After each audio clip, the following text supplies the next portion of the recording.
습관이 참 무서운 것 같습니다.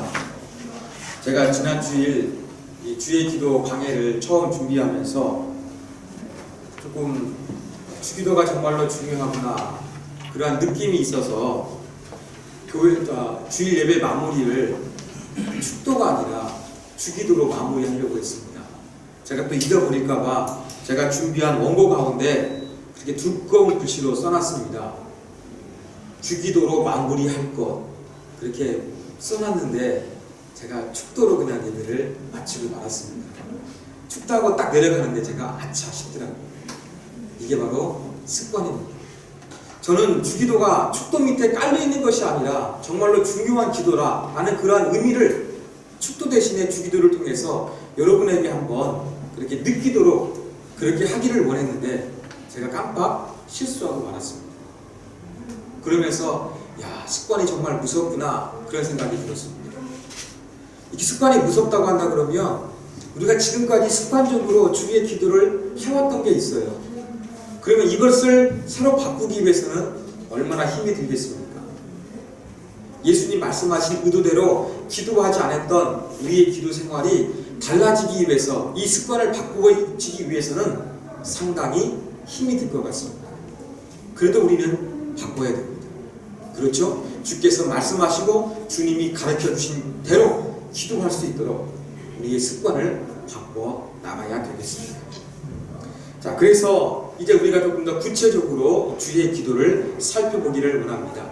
우리가 지난 시간에는 주님이 기도를 가르쳐 주신 배경, 그 이유에 대해서 말씀을 살펴보았는데 이제는 주의 기도의 내용 속으로 들어가서 우리가 말씀을 조금 더 구체적으로 살펴보기를 원합니다. 먼저 주의 기도 구조를 먼저 한번 간단하게 살펴보기를 원합니다. 주기도문의 구조는 간단합니다. 이렇게 덩어리로 표현하자고 한다 그러면 크게 세 덩어리로 그렇게 나눌 수가 있습니다. 하늘에 계신 우리 아버지여 라고 하면서 하나님께 기도하면서 말을 건네는 것이죠. 이런 건넨말이 있습니다. 첫 번째 덩어리고 두 번째 덩어리 본론에 해당하지요. 우리가 하나님께 강구하는 겁니다. 청원한다고 하지요. 하나님께 이런 거 도와주세요. 이루어주세요. 청원하는 부분이 있습니다.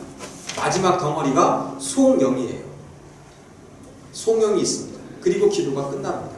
그런데 이 두 번째 이 청원을 조금 더 자세하게 살펴보면 6가지의 청원이 주의 기도 가운데는 기록되어 있습니다.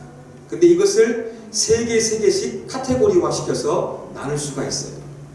십계명이 하나님에 대한 사랑과 이웃 사랑으로 나눌 수 있는 것처럼 주의 기도도 6개 중에서 앞에 있는 3개는 당신 청원, 즉 하나님을 위한 기도, 그리고 뒤에 3가지는 무리 청원, 우리의 필요를 위한 기도라고 그렇게 나눌 수가 있습니다. 그리고 마지막 소명으로서 아멘하고 주의 기도가 마치게 되는 것입니다. 자, 이러한 구조 가운데 있는데 오늘은 첫 번째 하나님 앞에 기도를 시작하면서 말을 건넨 말을 우리가 한번 살펴보기를 원합니다. 여러분, 대화할 때 첫 번째 말이 상당히 중요합니다. 어떻게 말을 시작하느냐, 여기에 따라 가지고 대화가 달라지는 거예요.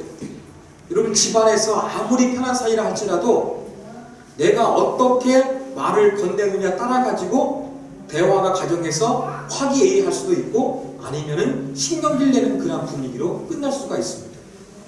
아다르고 어다르다고 우리가 부드러운 어투로 긍정적으로 말하면 대화가 잘 풀려가는 거예요. 근데 우리가 부정적으로 그렇게 공격하는 식으로 말을 하게 되면은 상대방도 상처를 받아서 그렇게 서로가 상처를 주기가 쉬운 것입니다.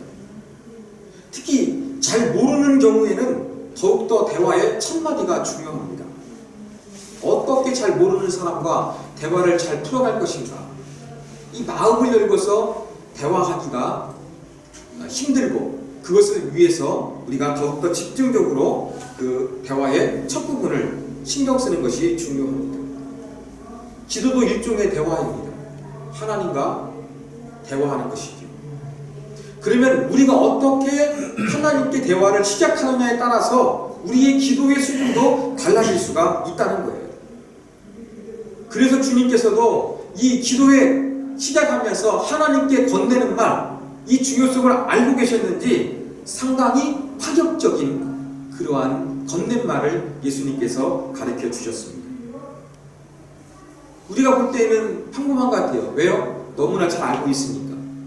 그렇지만 하늘에 계신 우리 아버지여 라는 말을 처음 들었던 이 제자들에게는 상당히 충격적이었습니다.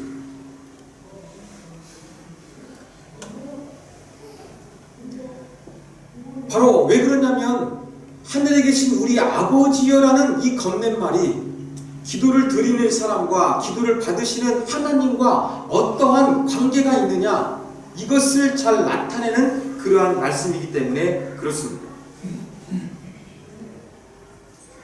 예수님은 하나님과 기도 드리는 인간들 사이를 이 부녀 관계, 부자 관계, 아버지와 딸이나 아버지의 아들 관계로 그렇게 비유하셨다는 것입니다.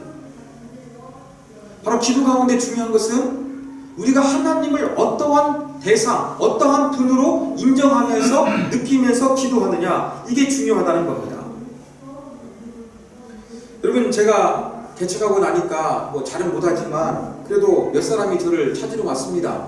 후배 중에서 뭐 신학생도 찾아와 기도했고 또 후배 목사도 찾아왔습니다. 그 중에는 어떤 사람은 저에 대해서 조금 만나기 위해서 정보를 조사하고 온 그런 후배 목사도 있었습니다. 그러다 보니까 대화가 조금 더 깊어지는 거죠. 저를 알고 있으니까 제가 더 기쁜 마음으로 그 사람하고 커뮤니케이션 했던 기억이 있습니다. 저도 마찬가지입니다. 저도 우리 교회가 어떻게 나아갈 것인가 고민하다가 작은 교회 운동을 잘하고 있는 선배 목사님을 찾아뵙기로 했습니다. 그분 만나러 가는데 저도 그냥 간 것이 아니라 그분 약속 시간 정해놓고 그분의 인터넷을 통해 가지고 그분 교회, 그분이 활동했던 것, 그분이 중요하게 여겼던 그런 부분들을 다 찾아보는 것이죠. 그러고 그분을 만나니까 그분과 대화가 더욱더 깊어지는 거예요. 왜냐하면 그분이 어떤 분인가, 그분이 어떻게 사역하고 있는가, 그 교회가 무엇을 지향하는가 제가 알고 있으니까 그분을 만나가지고 2시간 동안 대화를 나눴는데 좀 피상적인 대화가 아니라 이미 어느 정도 알고 있으니까 깊이 있는 대화, 제가 고민하고 있는 부분, 제가 알고 싶은 그런 부분에 대해서 깊이 있는 질문을 던져가지고 의미 있는 시간을 보낼 수가 있었습니다. 이렇게 내가 만나는 대화하는 상대에 대해서 알고 있을 때 보다 깊은 대화가 이루어지는 것처럼 저와 여러분이 하나님께 기도할 때 내가 기도 드리는 그 하나님이 어떠한 분인가 우리가 분명히 알고 있으면 보다 깊은 기도의 세계로 우리가 들어갈 수가 있다는 것입니다. 우리는 그래서 바른 기도하기 위해서 내가 기도를 드리는 하나님이 어떠한 분인가 이해하는 것이 필요합니다. 근데 어떤 사람은 기도할 때 하나님은 어떤 분인가 전혀 관심이 없어요. 내가 원하는 것, 내가 기도하고 싶은 기도의 리스트, 이것을 가지고 하나님께 아뢰기만 하면 끝나는 거예요. 기도를 통해서 내게 필요한 것만 얻어내려고 하지 하나님에 대해서 관심이 없는 그런 사람도 있습니다. 교회 프린터가 좋은 거였는데 4년 동안 잘 썼습니다. 근데 이제 오래 쓰다 보니까 발성이 나가지고 새로 프린터를 구입하게 됐습니다. 저 물건 사는 게 요즘 너무 힘듭니다. 왜냐하면 너무 정보가 많아가지고 뭘 사야 될지 너무나 힘이 들어요. 결정하기. 어떤 게 좋은지, 우리 교회 그렇게 인쇄할 때 어떤 게 좋은지 살펴봤습니다. 또 매수에 따라가지고 이게 구입하는 게 나은지 아니면 임대하는 게 나은지 여러 방법이 있더라고요.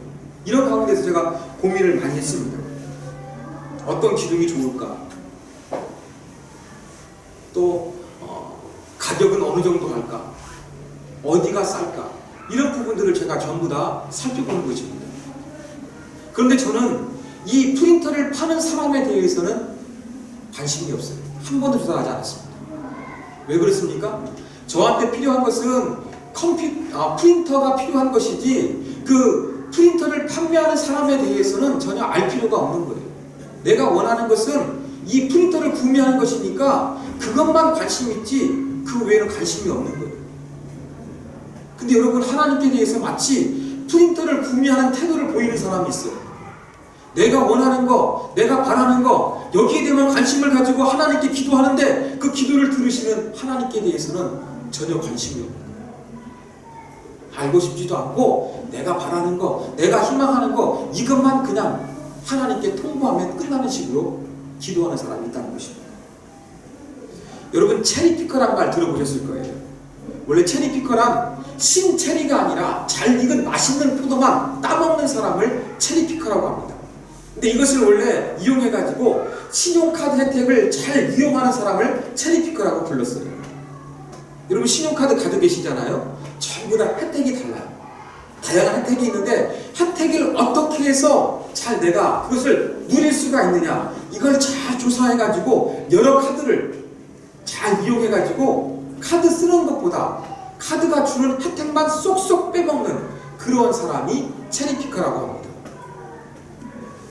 그런데 우리 가운데도 하나님 앞에 이 체리피커와 같은 모습을 보일 수가 있다는 거예요.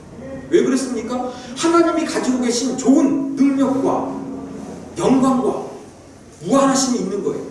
그 하나님이 가지고 있는 그런 부분들을 내가 체리피커처럼 단 것만 내가 원하는 것만 쏙쏙 빼먹는 데만 관심이 있지 하나님 자체에 대해서는 관심이 없는 그러한 사람이 우리에게도 우리 모습 가운데도 얼마든지 나타날 수가 있습니다. 이러한 사람은 우리가 영적인 체리피커라고 할 수가 있습니다. 여러분 기도는 우리가 영적인 체리피커가 되라고 주어진 것이 아닙니다. 기도는 우리가 무능하고 힘들기 때문에 하나님의 도우심을 구하기 위해서 우리가 기도해야 되지만 그것뿐만 아니라 그 이상의 의미가 있는 거예요. 건네물 말 가운데 하나님을 뭐라고 불렀습니까? 하늘에 계신 우리 아버지요. 이 아버지라고 부르는 것처럼 하나님과 우리의 관계는 바로 이 친밀한 관계임을 기억하면서 우리가 기도해야 한다는 것입니다. 자, 이제 이 건넨말이 중요하다는 것을 살펴보면서 예수님이 가르쳐 주신 하늘에 계신 우리 아버지요. 하나님은 우리를 아버지라고 이제 부르도록 하셨습니다. 자, 이것을 살펴보겠습니다. 우리말에는 예수님이 가르쳐 주신 기도의 첫 마디가 하늘이에요. 영어 성경은 Our Father입니다. 우리라는 것이 나오지요. 그런데 이 그리스어 성경에는 뭐가 되냐면 파테르 헤몬 해가지고 아버지란 단어가 앞에 나와 있습니다. 그런데 예수님께서는 주기도문을 가르쳐 주실 때 이 헬라어 그리스어로 가르쳐 주신 것도 아니었고 또 히브리 언어도 가르쳐 주신 것이 아니었고 그 당시 이스라엘 백성들이 사용하고 있었던 아람어로 가르쳐 주셨어요. 근데 아람어도 이 예수님의 입에서 나온 첫 단어가 바로 무엇이었냐면은 아바였어요. 많이 들어보셨죠? 아바입니다. 자, 이 아바라는 단어를 들었을 때 제자들은요 충격을 받았습니다. 왜냐하면은요 하나님께 기도하면서 지금까지 아바라고 그렇게 말했던 기도는 한 번도 존재하지 않았기 때문에 그래요. 아바가 무슨 말이냐? 어린 아이들이 사용하는 말이에요. 쉽게 말해서 아빠라는 말이에요. 영어로 daddy죠. 아빠. 예수님께서 그러므로 너희는 이렇게 기도하라 말씀하시면서 첫 마디 가르쳐준 기도의 내용이 무엇이냐면 아빠 이렇게 말씀하신 거예요. 이러한 기도를 드려보지 못했는데 이 아빠라는 어린아이의 말이 나오니까 이 제자들은 충격을 받을 수밖에 없는 거였습니다. 물론 그 당시 유대인들도 기도할 때에는 하나님을 아버지라고 불렀어요. 우리가 기도할 때 하나님을 아버지라고 부르는 것처럼 유대인들도 이렇게 하나님을 아버지라고 부르는 그러한 단어는 많이 있었고 그러한 기록은 많이 있습니다. 그런데 하나님을 어린 아이의 용어 아빠라고 부르는 기도는 하나도 없었습니다. 여러분 이렇게 아버지가 아니라 아빠라고 부를 때 느낌이 어떠합니까? 여러분이 어머니라고 부르지 않고 엄마라고 부를 때 그 느낌은 어떠합니까? 보다 친밀함을 느낄 수가 있습니다. 저도 11월이 되면은 돌아가신 어머님을 생각합니다. 추도 예배 모여가지고 함께 예배 드리며 어머니 생각합니다. 추도 예배 끝난 다음에 제가 여동생을 만날 일이 있어가지고 만났어요. 이렇게 만나다 보니까 더욱더 어머니 생각이 많이 나더라고요. 그렇게 어머니 생각을 많이 하고 있는데 혼자 운전하고 지나가면서 어머니 생각을 했어요. 그러다가 제 입에서 무심코 나오는 말이 무엇이었냐면 엄마였어요. 혼자 있으니까요. 엄마. 제가 왜 어머니라고 부르지 않고 엄마라고 불렀겠습니까? 그만큼 제 돌아가신 어머니의 어떠한 그리움과 친밀함을 나타내기 위해서 제가 엄마라고 불렀던 거예요. 여러분, 우리 가운데도 하나님에 대해서 뭐라고 불러야 되느냐, 이 친밀함을 표현하기 위해서 아빠라고 부를 수 있는 그러한 것들이 필요하다는 것입니다.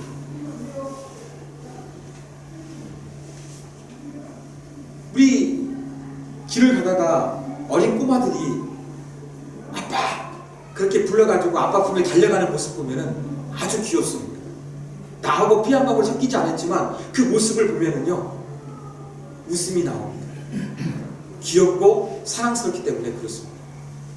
여러분, 예수님이 우리 가운데 기도를 가르쳐주신 첫마디 아빠라는 말 가운데는 이러한 느낌이 있는 거예요.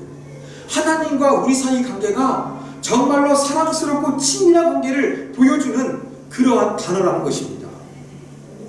저는 이 주기도문에 하늘에 계신 우리 아버지라는 단어가 아빠라는 것을 제가 2000년대 초반에 알게 되었습니다. 청년부를 지도할 때 강해 설교를 하면서 그때 깨닫게 된 거예요. 그러면서 제가 이제 청년들한테 기도할 때 하나님을 아빠라고 부르면서 기도하게 했어요. 저도 그러면서 그 이후에 하나님을 아빠라고 부르면서 기도합니다. 근데 매번 하지는 못합니다. 약간 닭살 돋는 것 같지 않습니까? 그렇게 하지는 못합니다. 그런데요, 제가 정말로 많은 경우에는 하나님을 아버지라고 부르지만 제가 좀 깊은 기도 속에 들어가서 하나님을 친밀하게 느끼고 기도 가운데 정말로 간절함이 있고 뭔가 하나님을 경험하게 되면은요, 제가 기도할 때 하나님을 향해 사용하는 단어는 어떻게 바뀌게 되느냐? 아빠로 바뀌게 됩니다. 사랑하는 여러분, 여러분도 기도하실 때 하나님을 아빠라고 부르면서 기도하신 적 있습니까? 우리 기도하신 우리 이 집사님 하나님 아빠라고 이렇게 기도하셨는데 여러분 이렇게 기도하셨던 것처럼 정말로 여러분 하나님을 아빠라고 친밀하게 느끼면서 그렇게 여러분 기도하신 적이 있습니까? 예수님은 기도의 첫 단어가 바로 아빠라는 단어를 통해서 하나님과 우리 사이가 이러한 친밀하고 사랑스러운 관계임을 말씀하여 주신 것입니다. 그러므로 저와 여러분의 기도도 하나님을 부를 때 아버지라고 부르시며 기도하지만 때로는 뭐가 필요합니까? 그 아버지가 너무나 친밀하기 때문에 내가 어린아이가 되어가지고 아빠라고 부르면서 이 기도하는 친밀성이 우리 기도 가운데 있어야 한다는 것입니다. 기도할 때 우리가 하나님을 아빠라고 부르는 친밀한 외에도 또 다른 의미가 있는데 그것은 신학적인 의미가 있습니다. 지난 시간에 말씀드린 것 같은데 여러분, 영국의 유명한 신학자 엔티 라이트는요, 이 아바라는 단어는 친밀함 뿐만 아니라 희망을 내포하는 단어라고 그렇게 이야기를 했습니다. 그러면서 이 사람은 그 자기 주장의 근거로 히브리 성경에서 이 성경 가운데서 하나님을 아버지로 부른 첫 번째 케이스에 주목을 했습니다. 어디에 있느냐? 출애굽기 4장 22절 23절에 있습니다. 우리 화면을 보시고 다 같이 읽겠습니다. 읽습니다. 너는 바로에게 이르기를 여호와의 말씀에 이스라엘은 내 아들 내 장자라. 내가 내게 이르기를 내 아들을 보내주어 나를 섬기게 하라 하여도 내가 보내주기를 거절하니 내가 내 아들 내 장자를 죽이리라 하셨다 하라 하시니라. 여기 보니까 하나님께서 바로에게 그 모세 아론을 통해 가지고 전달하시는 가운데 이스라엘 백성을 뭐라고 부르십니까? 내 아들 내 장자라고 부르시는 거예요. 하나님이 아버지가 되신다는 첫 번째 이 표현이 성경에서 이 출애굽기 4장에 처음 등장하는 거예요. 그런데 바로왕이 볼 때 이스라엘 백성들은 어떠한 존재였습니까? 그들의 노예들이었어요. 바로왕이 볼 때 이스라엘 백성들은 노예인데 하나님은 그 노예 같은 이스라엘 백성들을 향해서 내 아들, 그것도 내 맏아들 장자라고 부르시는 거예요.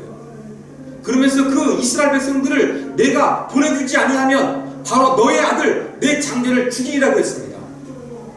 구약 시대에는 동형복수법이 있었습니다. 눈에는 눈, 이에는 이. 하나님의 아들 이스라엘 백성들에게 자유함을 주지 않으니까 하나님께서 동일하게 바로의 장자를 죽이신 거예요. 이 이유가 바로 여기에 있는 것입니다.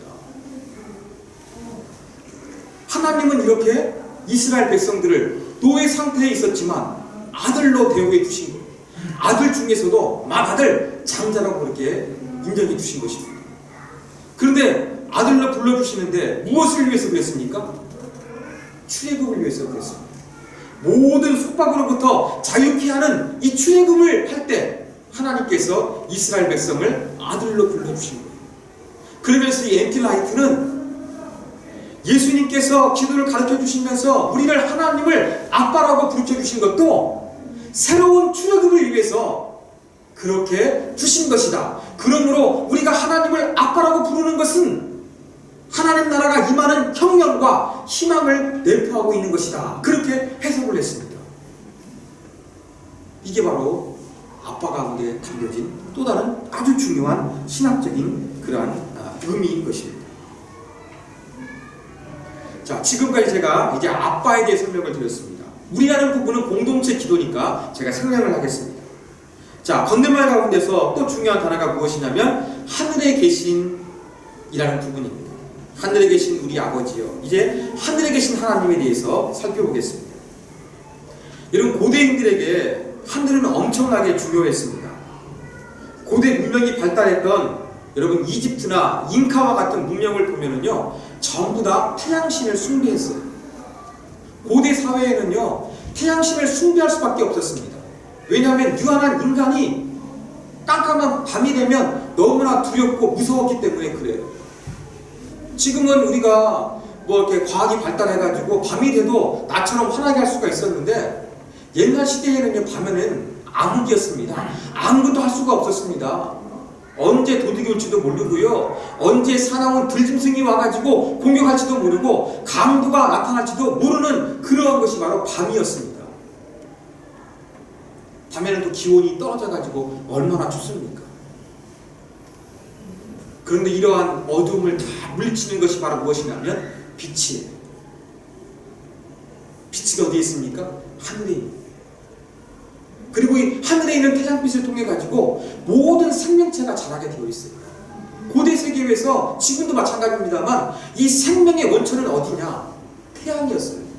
그러므로 고대 사람들은 이 태양신을 숭배했고, 태양은 어디 있었느냐? 하늘에 있던 거예요.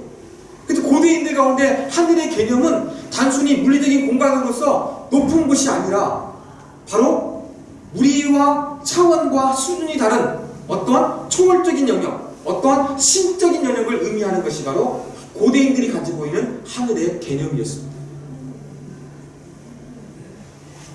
성경에서도 하나님이 하늘에 계신 분으로 묘사할 때가 있습니다. 바로 그때에는 이러한 것을 염두에 두는 것입니다.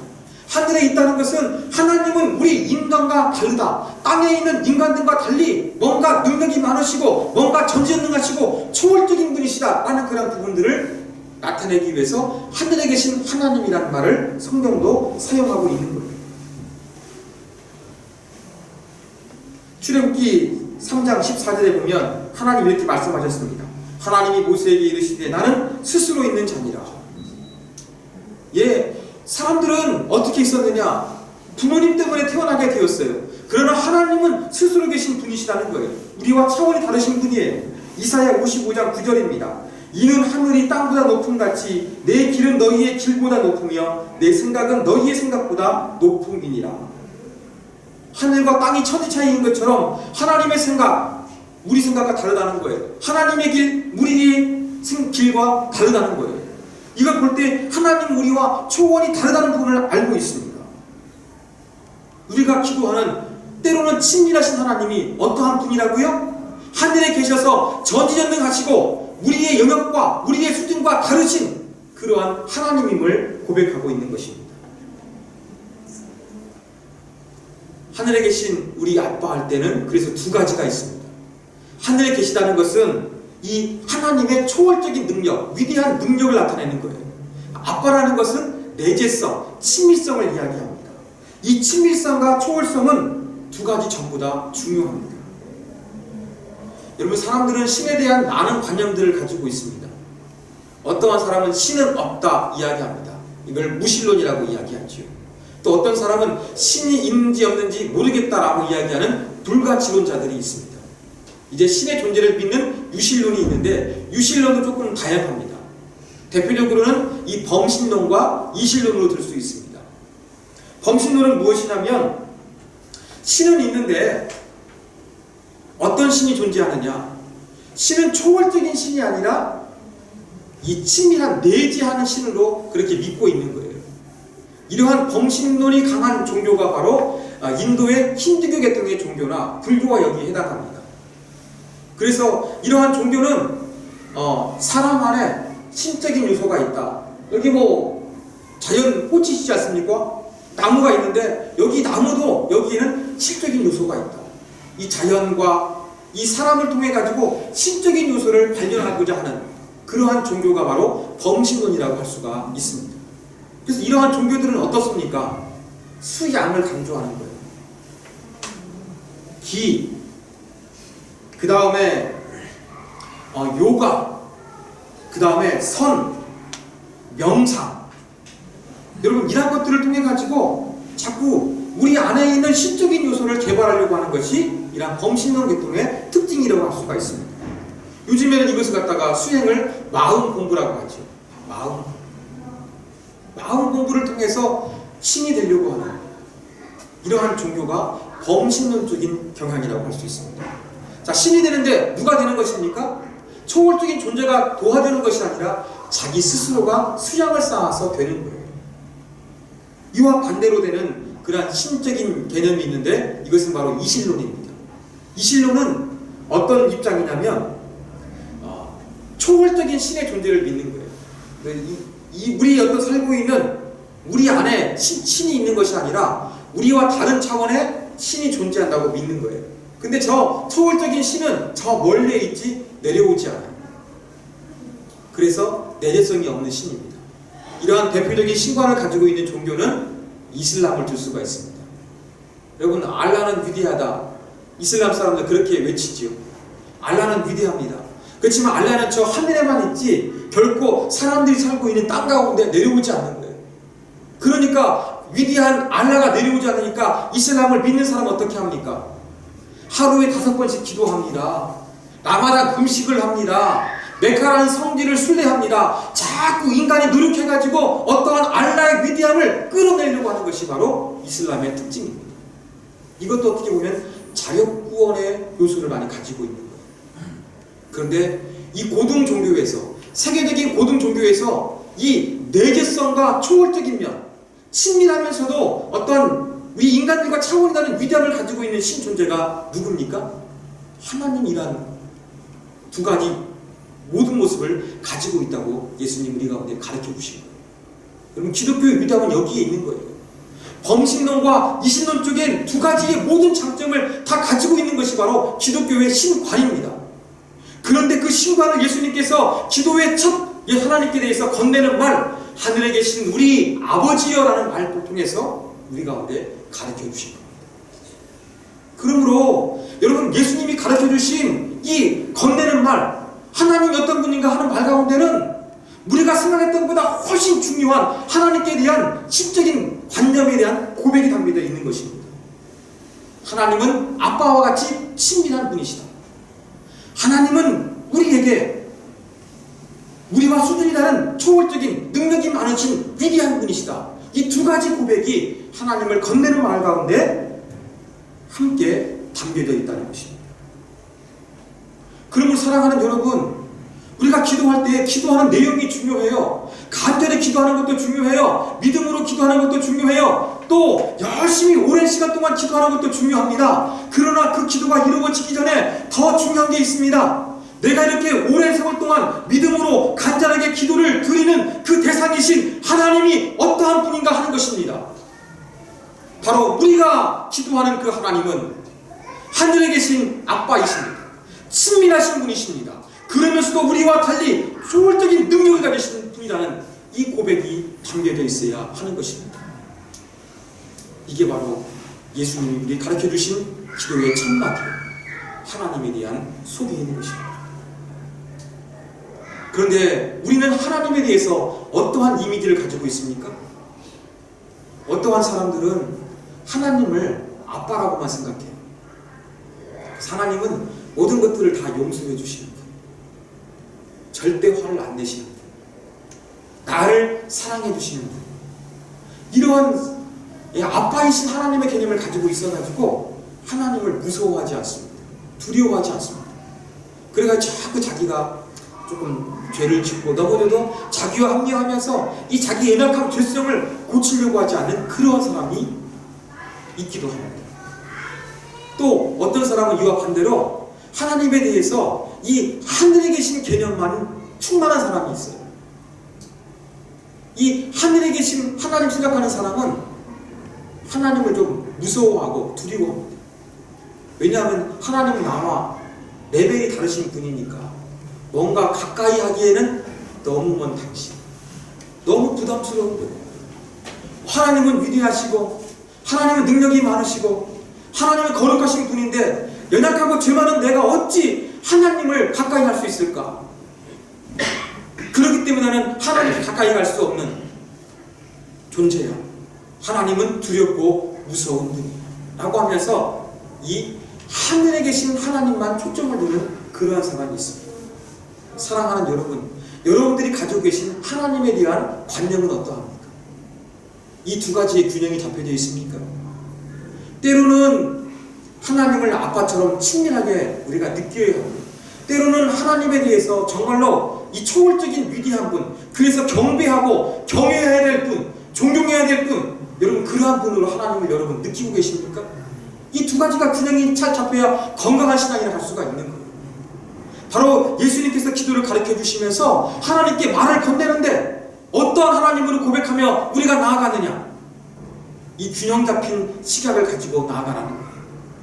하나님은 아빠와 같이 친밀하고 사랑스러운 분이시면서도 동시에 내가 두려워하고 내가 존경해야 될 경외심을 가져야 될 능력이 많으신 하나님이라는 그런 마음을 가지고 기도해야 된다. 그것을 가르쳐 주신 것입니다. 여러분, 우리가 이제 기도를 배우고 있습니다. 예수님 무엇을 가르쳐 주셨습니까? 기도의 구체적인 내용도 중요하지만 우리가 하나님을 부를 때 이 호칭도 중요합니다. 여러분은 하나님을 아빠라고 부르실 수 있겠습니까? 어린아이와 같이 정말로 천진난만하게 하나님을 향해서 아빠라고 부를 수 있는 그 사랑스러움과 친밀한 관계가 여러분과 하나님 사이에 있습니까? 이것을 여러분들이 경험하시길 바랍니다. 또 한편으로는 여러분께서 정말로 하나님은 능력이 많으신 전지전능하신 하나님, 내가 마땅히 그 앞에서 아무것도 숨길 수 없기 때문에 두려워하고 경외해야 될 대상이라는 하나님을 여러분들이 인정하면서 그 앞에 무릎 꿇고 있습니다. 이 두 가지 모습이 있어야 되겠습니다. 이러한 하나님의 모습을 여러분들이 머릿속에 기억하면서 하늘에 계신 아빠에게 기도를 하며 여러분이 원하는 것, 여러분이 구하는 것, 응답받는 아름다운 관계 하나님을 통해서 누리시기를 바랍니다. 제리 피크와 같이 하나님께 원하는 것만 끄집어내려고 하는 것이 아니라 하나님이 어떠한 분인가 분명히 깨닫고 하나님을 아빠로, 하나님을 하늘에 계신 분으로 고백할 수 있는 저와 여러분 되기를 주님의 이름으로 축원합니다.